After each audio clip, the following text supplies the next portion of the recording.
and Paul.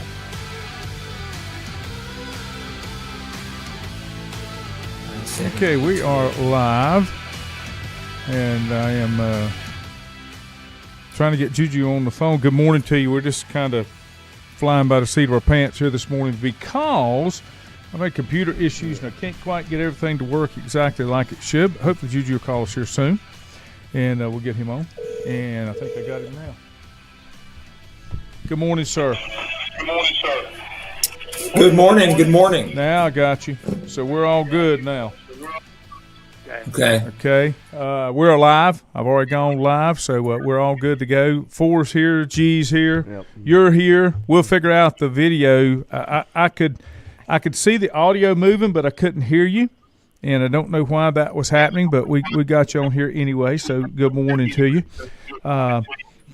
Juju Phillips. Give us that official title that you have now, sir. Director of the Bears Club, the fundraising arm for athletics. Where you should have been a long time ago. Underloved, underappreciated. Yeah, I do. I can say it. You can't say it. I can say it. For sure. I can say it. So tell me everything that new job entails. You haven't given up your football side as far as play-by-play and broadcasting, but what does it entail? Really fundraising for athletics, scholarship fundraising for all the 22 sports here at LR. Right now, we're really involved in. I can hear you. We you. got the gremlins today. Still here? Juju? I can hear you. I can hear you loud and clear. Man. Okay, all right, go ahead. I'm sorry. Okay. It's mainly we do a lot of fundraising. You start and you go away. Oh. Let me go outside. There we go. Now I can hear you right then, but are we good here? Yes, sir. No, well, I mean, when you'd start, you probably will have to go outside. Maybe. Technology's great when it works.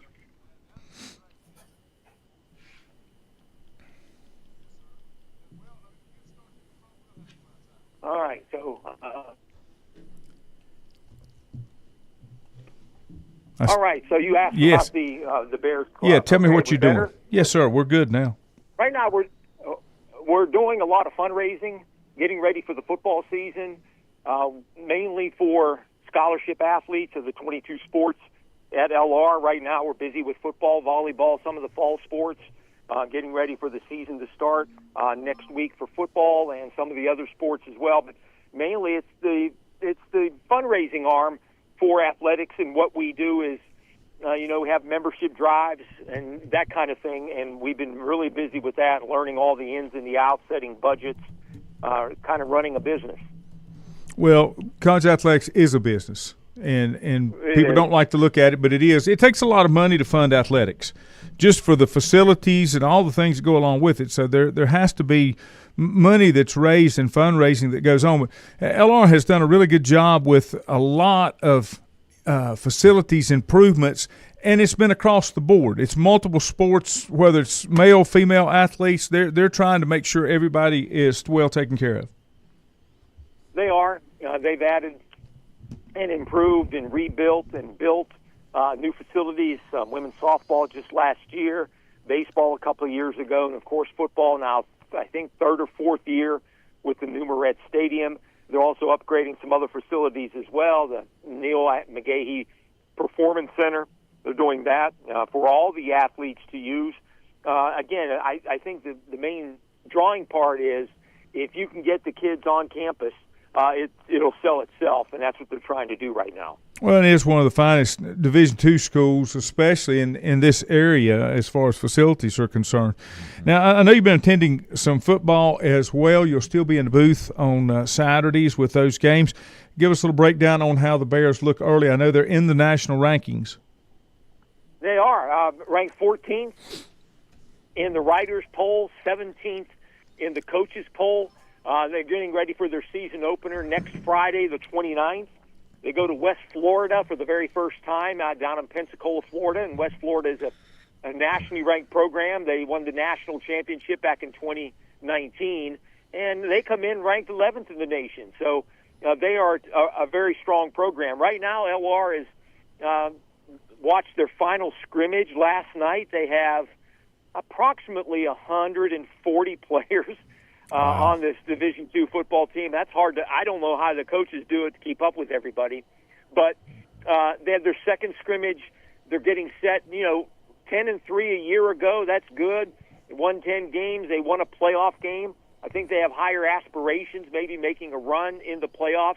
I think they're more talented than they were last year, but I wrote some notes down that are in my office now. But for today and for heading into the season, I think the times I've observed matters is they seem to be a more cohesive unit this year. Mm-hmm. Maybe Doug Socha and his staff they are more comfortable now than their second season in his program. I think they're not only the cohesion, but the culture has shifted a little bit. There's a positive vibe, much more than there was last year. Maybe the chemistry is a whole lot better, and that's usually the case this early in the season.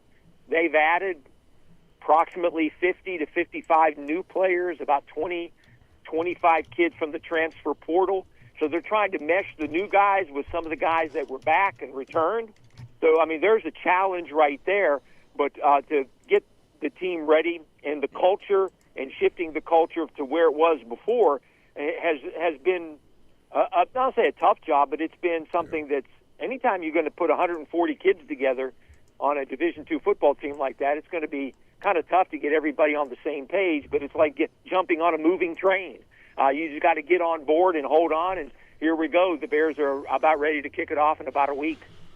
You talk about working through the transfer portal. They kind of do it the way that I think it was designed to be done. You have injuries, you have graduations, you've got younger kids that can't fill those positions, so they kind of fill in the holes where they need to. And then just to shift gears just a little bit, Lenore Ryan has also done something that I think is very important. They've been able to bring in some kids that have finished up 2-year programs and moved them into their program, more education, more playing time, and doing it from places that are close. They did it in baseball with Gaston College. They did. They added 5 or 6 different players from Gaston College for baseball. Baseball is a little bit different animal because you can recruit and bring those junior college kids in and get 1 or 2 years already in, and then they've been able to do that. I think Adam Skonecki, who's the baseball coach, he's brought in over 20 new transfers. Mm-hmm. You had about 12 to 15 freshmen. So he's having to replenish his roster. He lost 26 seniors off of last year's team. And so, yeah, he has done it that way. They've gone the transfer portal route. They've gone that way in basketball as well. Some of the main sports, football, basketball, and baseball. Not so much in some of the women's sports, which is unusual. I don't know. The softball team does not normally bring in a lot of ladies, but they do continue to win and continue to be strong. It just depends maybe on the sport and on the philosophy of the head coach. Yeah. Well, when you're doing it, I like it when you're doing it based on need, and I like it when you're doing it based on getting kids that are looking for an opportunity to continue playing. I just think that's important. There's a lot of negative things to the transfer portal and the way it works, but there's also some positive things where you get kids that have not had an opportunity to get to the level that they would like to initially, but they have proven that they can play at that level. Sometimes, like I do, I played with some guys that couldn't go D1 when they started. They had to go JUCO because they didn't have the grades. So they had to do that first to prove that they could, function academically on that level, and then able to get an opportunity to go ahead and play. They do, and LR's doing. I was trying to compare them to other Division II schools, and not only around the country but in the region. Depending on, the finances of each school mm-hmm. and how big the school is. A lot of times, the big state schools, they are quite busy in the transfer portal. Valdosta State's been busy. A team that LR played in baseball this year. In the past, the University of Tampa, who won the national championship, they get into the portal. They don't have football, so they don't have that big monster of an expense. They can go in the portal. And they bring in players in and out all the time. But yeah, giving players an opportunity and at least through baseball and a lot of basketball, because the rosters change over so much, they're able to dip in the portal, especially for the junior college for baseball, where they've got, like I said, they got 4 or 5 kids from Gaston. They got a bunch of other junior college players as well coming in. Well, the other thing that I like about it, those kids are probably from around here, kind of local, close. And I know that's always been a thing, even with football. Lenore Ryan has always done a really good job recruiting in what I consider a close footprint, so that they can keep kids close. Kids will stay, families and friends and stuff can come visit and attend games and that kind of thing. And I just think that's important too. They do. They have a couple of players from Catawba County. They have a few from Lincoln County and a few from Gaston County as well. So they kept it relatively close, relatively local with some of their players. But again, when you're trying to mine talent and bring in talent, they'll go anywhere. They got a number of players from Georgia and Florida as well, and some transfers from junior colleges in California. So they're trying to, because it's so much more difficult nowadays with, especially at the Division II level. You got all these schools around LR and around here that it's competition, so they're having to expand their recruiting base somewhat and bring in players from all over the country. Yeah. Well, and that's okay. You do what you can do. It's about giving kids the opportunity to play is the way that I look at it. You know, you and I saw West Florida. They came to LR back, I guess, might have been the year they won the national championship. Lenore Ryan played them in the semifinals, am I thinking correct? Quarterfinals. Quarterfinals. Yeah, quarterfinals, and they were monsters. That was a brand new team. It was basically built on transfers. I can't remember how many, 20, 30 transfers. They were D1 players that couldn't make it on that level or didn't like it at that level, dropped back. And they had some talent on that football team, but they had to put together a team quickly and be competitive, and they did. They did. I think they were in their 3rd or 4th year of existence. This is their 10th year, by the way, when they play West Florida next week. First time ever they played there. But you're right. Go back to 2019. Their quarterback was a guy named Austin Reed, who led them to a national championship. Later on, transferred to Western Kentucky, and I think he's still on an NFL roster today.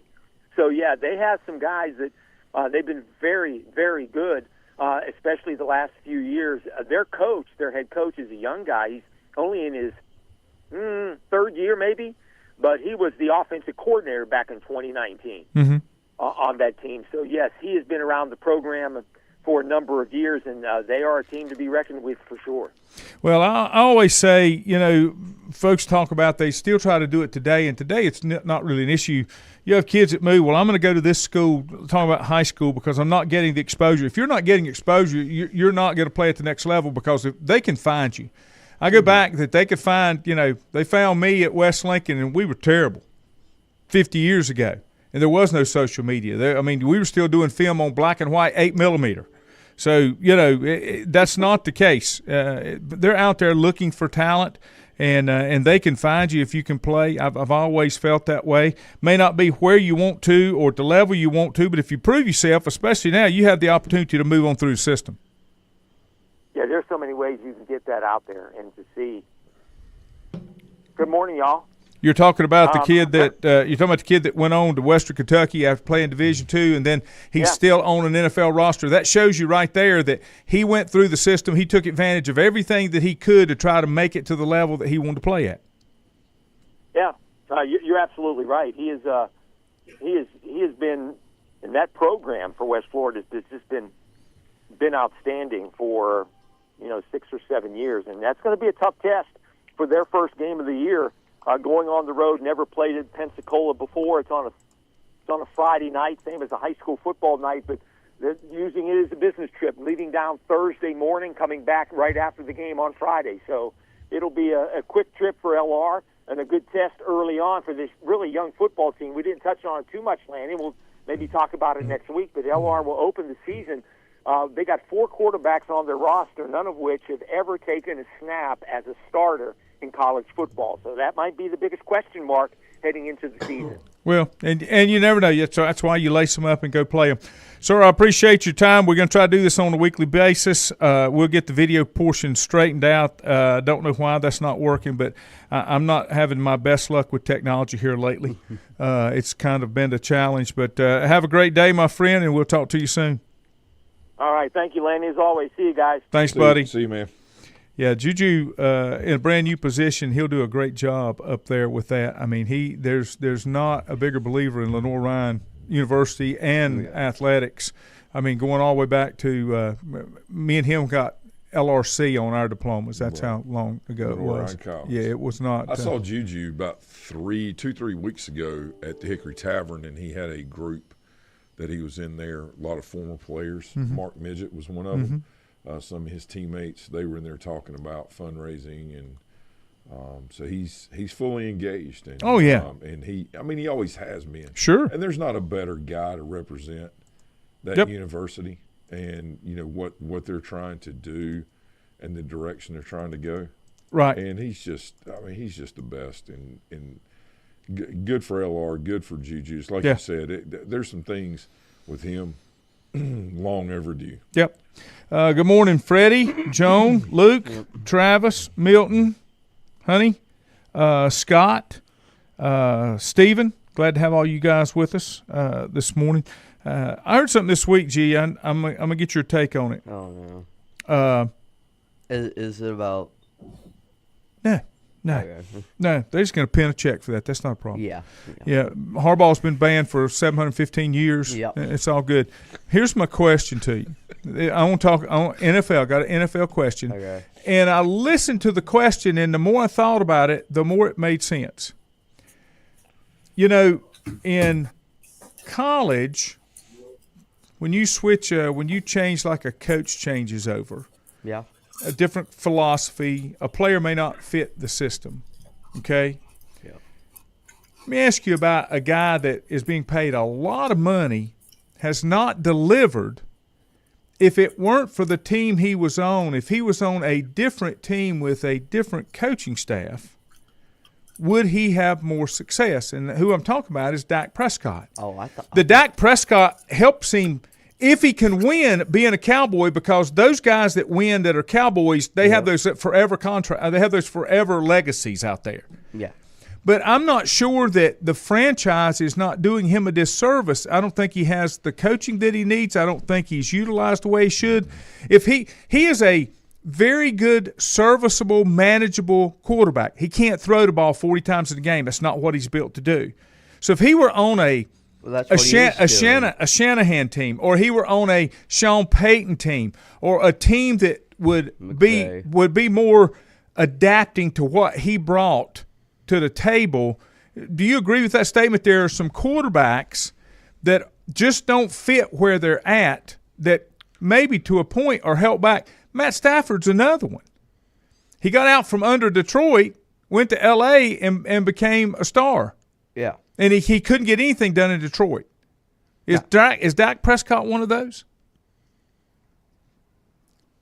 I'm going to go ahead and say yes. And we were talking about this last night, or a few nights ago, whereas teams now are not built as – they're built on potential and not pure talent.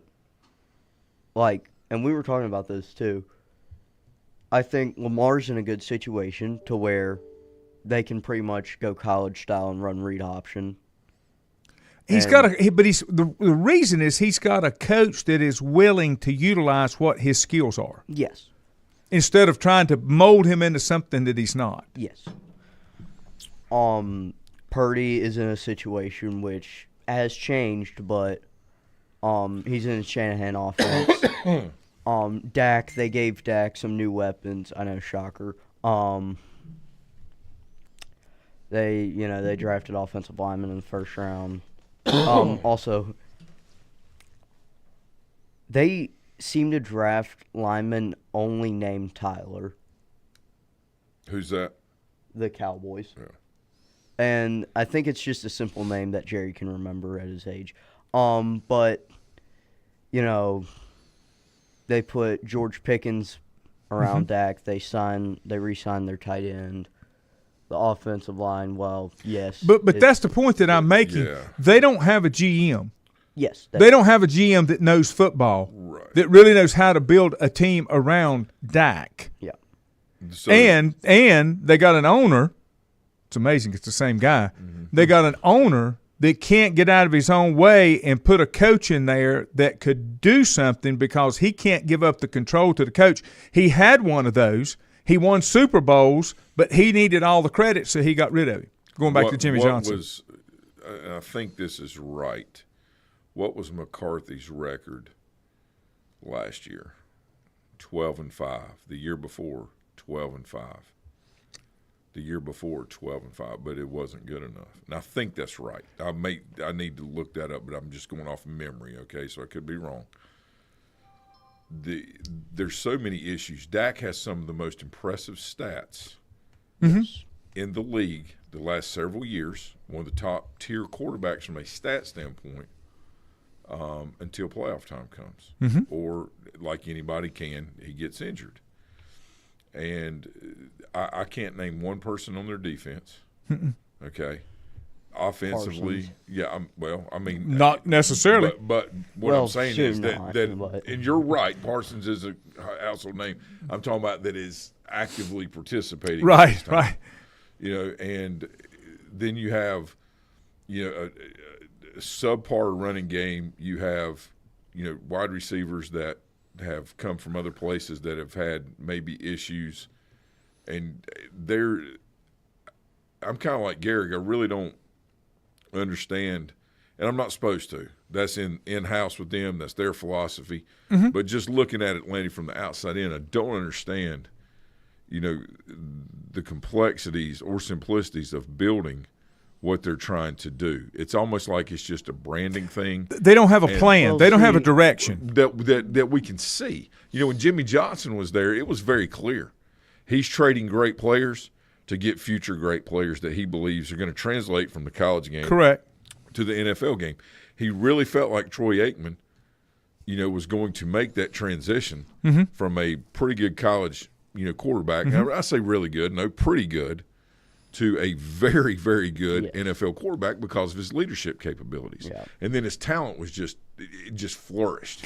But you got somebody that's in charge that understands the strengths and weaknesses and will utilize those and then take those strengths and weaknesses and match it up so that they complement with other players. Yes. For example, if they'll take a weakness of a quarterback and bring in a wide receiver with the opposite strength to boost that up so that the whole thing is kind of raised up. And Jerry can't do that. Jerry's too worried about branding, as you said, and I understand that he's an owner. He's concerned about, but he's with a franchise that if he would just get out of the way, it'll take care of branding itself. There's a series on Netflix that for anybody that's interested in how things got to where they are, where he bought an oil well. I think it was for $800,000. The oil well happened to just be the most incredible producing oil, one of the and it made him $100 million. And he said he knew right then that he was going to buy the Cowboys. He was going to take that $100 million and he was going to buy the Cowboys. And the rest of it, people can watch and see what's coming on. But it's remarkable to hear the story through the eyes of the person that's running it, where we like we're talking about, we're just subjected to sitting back and looking and trying to figure out why. But here's the thing. Here's the thing with me. When you're in that position, if you don't see how things develop and flow over a period of time, I don't have to ask many questions to know that you don't have a plan. You're just shotgunning. You're just throwing crap against the wall to see what will stick. And that's what they're doing. Go back to Jimmy Johnson. He knew the pieces he needed to bring in. He knew how far down the road it would be, and then when he needed to start swapping those pieces out again to keep that flow going. There was always a concept, and my boss used to talk about it all the time. He wanted to think like the Japanese. The Japanese don't think about tomorrow. They think about 5 years from now, 10 years from now. Tomorrow will take care of itself if I've made my plan to get to 5 years from now. True. Because everything I'm already developing to get to where I need. Right. I'm not putting a push on for tomorrow. Jerry has no plan, and if you listen to some of the comments on some of the interviews that he's had, all he's interested in is if people aren't talking about us, I've got to create something for people to talk about. It has nothing to do with winning. Yeah, that's branding. Well, what would get you more publicity than going to the Super Bowl and winning it? Yeah. Well, here's the deal. The Cowboys are terrible. They haven't won a playoff game in forever, haven't been to the Super Bowl in forever. No, but you know what? Everybody leads with them because it gets clicks. Right. And they're so Jerry doesn't – he can say he wants to win a Super Bowl, but I'm not seeing it in what he does. I mean, you're looking at – excuse me, you're looking at like 5 wins maybe. That's it.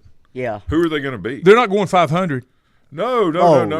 I'm not sure they can compete with the Giants in their own division. I don't know who they're going to beat in their division. It's like Carolina and Duke. If they're not good in basketball or having down years, the ACC, well, the old ACC, is just not – college basketball is just not near as interesting, from a fan perspective because the Blue Bloods, what they – all that. Same thing in football. If Florida State, Clemson, right. Miami – Virginia Tech, those got to be there. If those teams are down, go Yellow Jackets. Yeah. I mean, but the thing is, it's the same way in the NFL.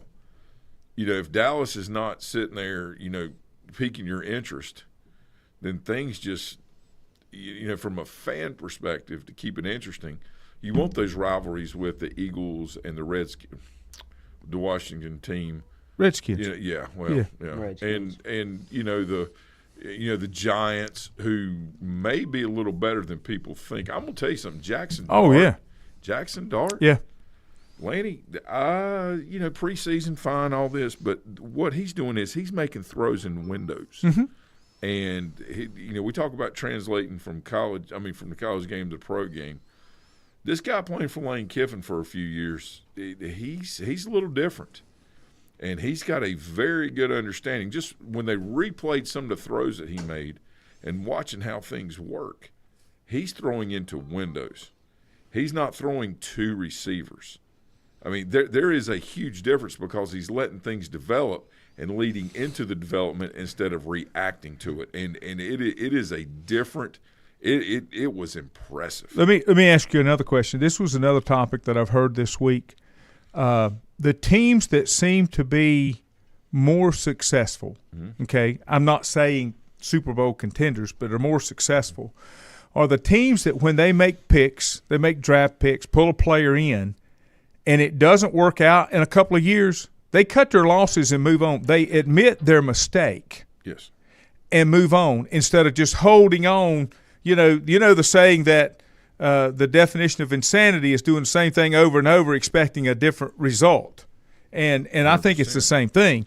When you draft a player, and the player that comes to mind, I thought he'd be great in the NFL, and he's not developed into that. Is Anthony Kennedy with the Colts? Anthony Richardson. Yeah. Well, I said Kennedy. Well, he only had 13 college games. Yeah. And that's the other part. They want to see they would like to see a body of work somewhere in the 25 to 28 games in college before you move on. They drafted a project quarterback, not realizing how big of a project it was. That's it. It's and again, I've said this for the last few times, and I heard this and I keep repeating it, but it's about being able to translate what you do in college to how the game is played in the NFL. Mm-hmm. Are you showing those characteristics? I listened to Colin Cowherd yesterday, and he talked about he would always want foxhole guys like the Mannings and I like Andrew Luck, but I completely disagree with Colin Cowherd about how great he was. The first thing he did was start defending. Well, he didn't play on a good team, and he wasn't healthy. Yeah. Okay.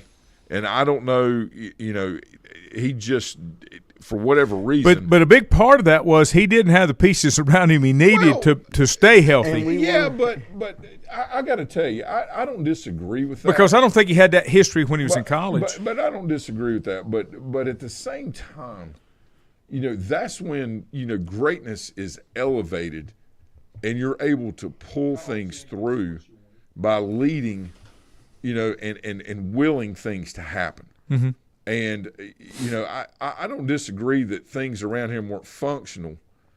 But, when Terry Bradshaw took over with the Steelers, things didn't look real good there either. And they were making that transition. Mm-hmm. And then, because he was I guess a good college quarterback that could actually throw the ball a little bit, leadership capabilities, luck checks that box. I felt like he was a great talent, but just never really translated on the field. And I feel like people made every excuse in the world for him, which is fine. Everybody's entitled to their opinion. But the bottom line is you either get it done or you don't, and the why really doesn't matter. The other comment that came out of that yesterday, and I think you're going to see it. And I know I don't know if we're on the same page on this or not, but he talked about how Peyton Manning, Andrew Luck, they were going out there wide open. If they made a mistake, they didn't crawl in the hole. I'm going to throw it again. Right. Watch me. I threw a pick. I'm going to throw another one. They didn't change their demeanor. And he talked about Aaron Rodgers, and Aaron Rodgers is that guy, and it's going to be a bad year. I'm sorry. I just don't – I don't see that being a good year. You haven't had Aaron Rodgers take a snap, a live snap with anybody he's playing with, and everybody says, well, maybe that's not a big deal. It's got to be. Yeah. It's got to be. Well, I'm going to the game tonight. Now, he's not playing tonight. Mason Rudolph is. Quinn and I are going down. And I'm going to get to see a lot of things, the Steelers got, and basically like Tom was saying, there's 4 or 5 guys that they know who are ready to play and they're ready to go with them. But then there's a lot of other things that are up in the air, and playing time and productivity is one of those things. Just listen to what Tomlin said. I heard what Tomlin said. Everybody that's healthy is going to play except Aaron Rodgers. Right. Yeah. Right.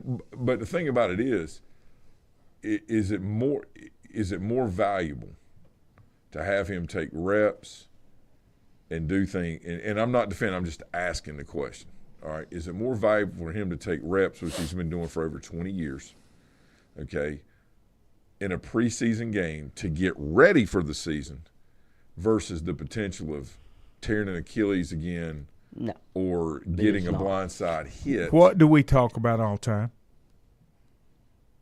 What's the biggest thing that the players in the league, why they get hurt, why they have soft tissue issues? They don't do anything at game speed anymore. They do very little live contact. They don't get the body. They don't get the calluses of the body to toughen it up. But he's 40 years old. I understand. I still say that's what happened to him with the Jets. Yeah. Coming out of the gates, he hadn't done anything. Yeah. And I think he's going to do it again. Yeah. I don't think it's going to be good. Steelers are better than the Jets. Let's go and say that. Really? What? Yeah. Really? Mm-hmm. Okay. Okay, let's weapons. I'm going to give it to the Jets. Offensive line. I don't have to say anything. It's the Steelers. Defense. They're all defensive Steelers. games. I get it. So, why do you think that the Jets situation was better than the Steelers? No. I don't think either one of them were good. No, he's not saying that. No, I'm not saying that. I'm just saying Aaron Rodgers didn't play. He didn't play to get ready for the season. Yeah, the productivity. When he tore the Achilles. What I'm saying is, you can't sit there in a darkness retreat and then come out and play, and there's nobody that will tell you that you can simulate game speed in practice. Even when they do the combo practices, they do a little bit more of that. But, I don't know, like the Chiefs, they don't do joint practices. There's a number of teams that don't do joint practices. I don't know if the Steelers do or not. A lot of these preseason games, the visiting team will come down and they'll practice together for a couple of days before the game so they can get more reps and you can beat on somebody else besides your own teammates. But, I just think, and you know this from high school football, it's hard. You're 3 games into the season before your high school players are really up to game shape and ready to play because you can't simulate that real live action in practice. I don't care what it is. You got to have some real life, some real live experience to make it work. And I know Aaron Rodgers has done it for over 20 years. Yes. I get that. Yeah. But at the same time, that doesn't prepare him for this year. And to me, at his age, it appears he would need more of it, not less, to get his body ready. Yeah, I kind of have mixed thoughts about that because of the previous injury and the severity of it, and what they're trying to accomplish with what they want to do. I think that would probably be true for about anybody else. I know Brady was adamant about getting reps, in preseason games when he was allowed to. I mean, he's very adamant about with Belichick, and of course Belichick wanted to play anyway. Mm-hmm. And then of course with Bruce Arians, he was adamant about it, getting those reps in. But I just think Aaron Rodgers is so different that that's an understatement. Yeah, but he's one of the most productive players in the NFL. And talking about not having anything around him, and look what he did. I never hear people make the excuse for Aaron Rodgers like they do for Andrew Luck. Never. The Packers asked him, hey, what do you want? What do you need? They involved him in things and then went and did totally something different. Yeah. And now they got a quarterback, the Packers do, and I think he's a great kid. And he works hard and he plays hard. But he's not going to get the results that Rodgers did, and he's got more around him than Rodgers did. Rodgers made things happen around him. If he can do any of that with Pittsburgh, then they have a chance at the division. And then potentially with where the AFC is, they've got a chance to make a run. The AFC's not – it's just too wide open. Anything can happen. There's not a definitive wow team. Mm-hmm. Now, in the NFC, you got several of them. The Lions, the Eagles. I expect the Rams to be a little better this year. I think the Cardinals will surprise some people. Seattle may sneak in there a little bit. Baker at Tampa is great. I think the Giants are going to surprise people. I think that the kid it's a great player, had a great first year with Washington. I think he's going to have an okay year because people got film on him now. And it's going to be the third season where they and I think he's still going to do fine, but he's not going to have – I say he's not going to. It's very unlikely, back up, that he has the numbers this coming year that he had the year before, now that they've got some things to study. I just, and it doesn't matter if it's the NFL, college, or high school football, when you have something on a player and they're coming back the next year, you can start prepping for the things that you saw and then add the growth intelligence component that the player's likely to have that already makes them good, right, and takes them to the next level. And then you start utilizing your game plan defensively based on what you saw and the potential of the experience the player has, and then throwing different things at them. Yeah. And I really like that kid. I think he's a great person. He's a Daniels kid at Washington. Yeah. I really like him, but I think there's going to be a little bit of a setback. And I'll tell you, somebody who thinks going to have a good year is Mac Jones. Yeah. Lane, he looks really, really good. And his pocket presence, I say Mac Jones. Daniel. That's not true. I'm sorry, the other kid, Drake May. Drake May. I didn't mean Drake May. Yeah. Okay. I meant Drake May. His pocket presence is incredible. Because Daniel Jones is getting the nod at the Colts now since. Yeah, and he should. Yeah. Richard went They're out. moving on from Richard. Richard. They named him. Hey, baby. They named the starter for the season, not for the first few games. They named him the starter for the season. Yeah. What does that tell you? They're moving on from Anthony Richardson. Yeah, they're done with him. And so don't be surprised if Richardson gets on the trading block and they get a 7th round or 6th round pick. They're going to cut him. They're going to move on. But and that's what I'm saying. They're moving on. They've named him the starter for the season. But what I'm saying is that's one of those teams that said, okay, we reached, we didn't get it, we cut our losses, we move on instead of doubling down.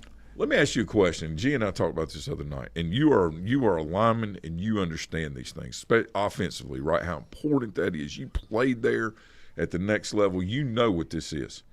My question is why in the world every year does it seem like the same organizations take a shot at the next great quarterback instead of drafting offensive linemen that are about a 90% yes going to happen, along with a few defensive guys, okay? All right, corners, edge rushers, that kind of thing.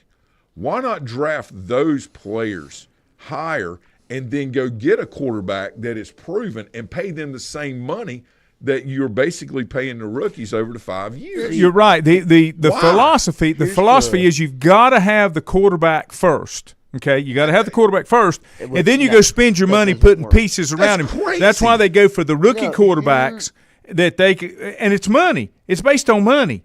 I can get that rookie contract, and I can put the pieces. That's why Brock Purdy has gotten worse over the years, because now they're having to pay him. They're having to pay these other ones, and then the injuries thing. But so much of it is money. It's money on how you distribute that money. And I argue with Marty Herney for years about it's a cycle. You've got a window in the NFL. Yes. You got a window in the NFL because when all the contracts start coming due, you can't afford everybody. And that's what's happening. With any team. I don't care who it is. It doesn't matter. And like Micah Parsons, I understand that he's a great talent. But if you're playing the Eagles, what's he going to do? Mm-hmm.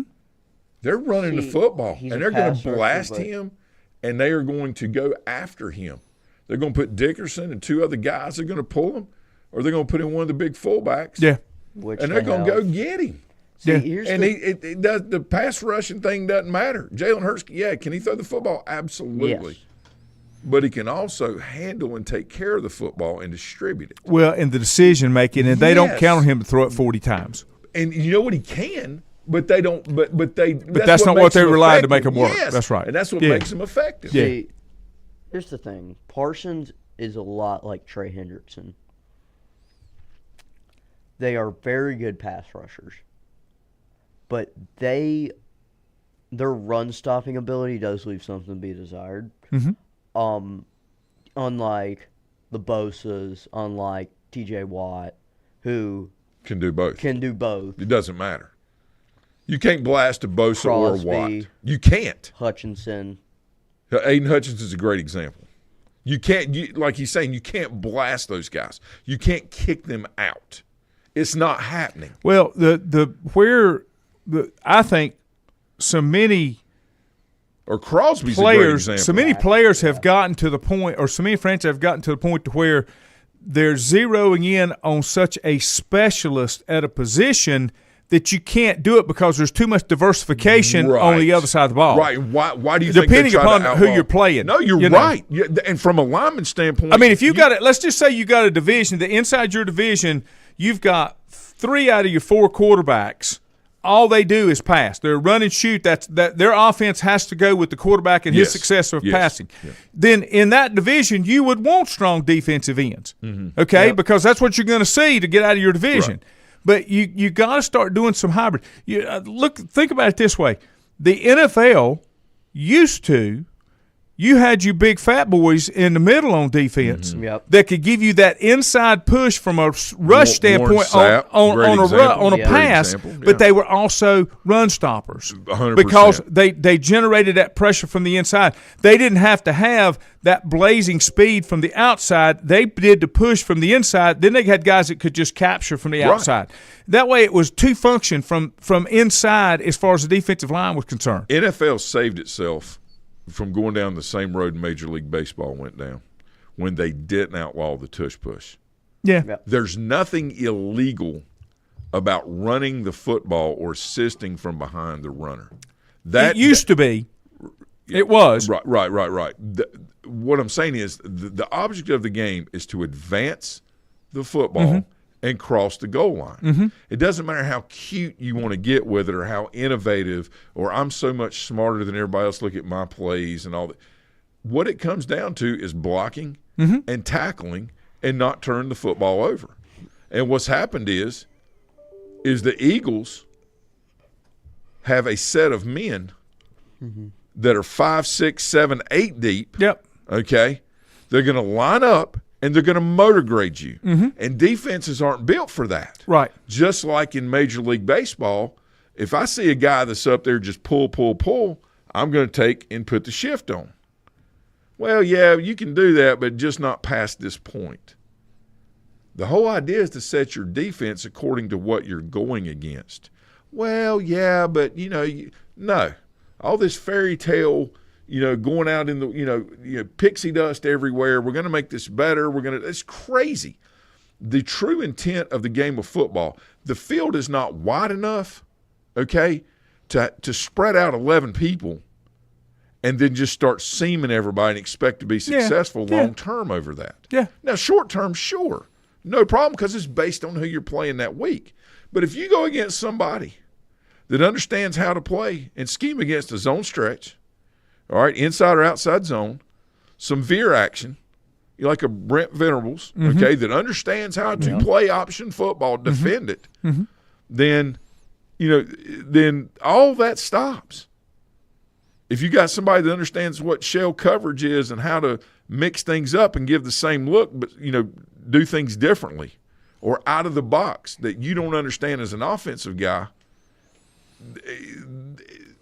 there's nothing that negates football more, especially a defensive team, than lining up and just mashing them. And my point is the Eagles are doing that, nobody can defend it. You got to have all of it. That's the biggest thing. They do with their receivers, but that's what the beautiful part of this is, and why people are like, the other teams are like, we got to outlaw this. We can't. No, what you need to do is figure out a way to get better and play football instead of, getting a bunch of skinny people out there that can't move people. Yeah. No, now, again, you cannot play basketball on a football field successfully long term. Yep. You can do it and win a few games here or there, or get to this or get to that, but you're not going to be successful time and time and time. What does Tarboro do? They run the T formation. So does Shelby. Okay. So does South Point. The true T, he lines not up. To that, yeah. No, but to the point. Yeah. He lines up in the T formation double tight. And that's what they do. Yeah. Yeah. And that's okay. He's got kids out there that are incredibly talented and athletic that can run spread offense. But what he does is he institutes the mentality of advancing the football and being tougher and eventually breaking down the person in front of you. Yeah. It's like Nick Saban talked about to his players a couple years before he retired. One of his things was, what is it going to take to break you? It's a mental game. Oh, yeah. People say, football's a physical game. Let me tell you something. Everything, you're a lineman. Every sport, I don't care what it is the 6 inches between your ears. That's where every sport is played. The scariest I've ever been in my life was in the 6th grade, lining up at tight end, and this huge kid from Glen Alpin playing Little League football. And every time I came off the ball, he grabbed me and threw me 10 feet in the air, sometimes straight up, sometimes 10 feet that way. I was horrified. First snap, it was over. I could do nothing with him. Nothing. It's just like one of the first things that I taught when I was coaching is, if you don't set the tone with the first play, whoever's across from you is going to set it, and it's going to be in your head. So you need to get in their head first. Don't sit there and catch. You need to deliver from the beginning. Well, think of it like this: if you don't stunt your defense some, and you just play like just a gap, like a gap control. That's kind of like the English. It's kind of like the George Washington's army versus the English. The English are all out there lined up in perfect formation, ready to fire, and our guys are sent behind trees and picking them off. Yeah.